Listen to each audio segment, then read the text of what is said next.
kundi pati na rin si Susana.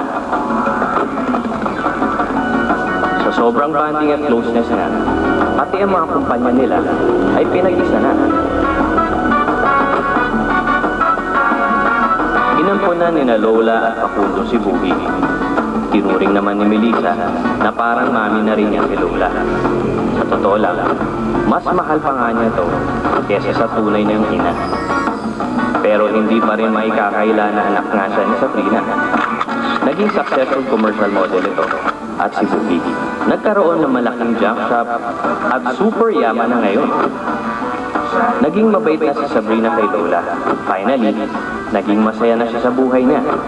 Hello, dapat lang no, dahil natupad niya na ang ambisyon niya na makapag-asawa ng mayaman na matanda na madaling mamatay.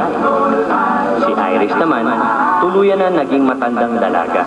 Pero happy at kontento naman siya na alagaan sina Bugi at Melissa. Nagkalapit ang loob ni Lola at Julia kahit pa nga bihira lang sila magkita dahil pinili ni Julia na manatili na lang sa lawa.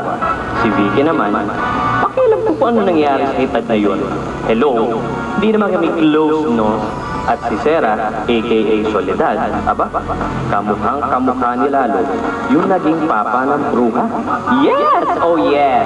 Nagpakatotoo na ako sa sarili ko. Inamin ko na sa lahat ang pagkabakla ko. At nakamit ko na rin ang pinaka-aasam kong fame and glory. Nanalo ako ng Miss Gay World. At hindi lang sa budget ako nagwagi, pati sa love life. O diba?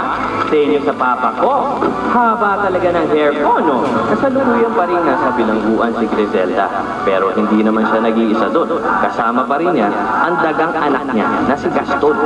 And as for our bida, tuloy-tuloy ang ligaya. Habang tumatagal, mas tumitindi ang pagmamahalan nila. At nagkaroon na sila ng isang anak na lalaki. At pinahalan nila itong Lalo.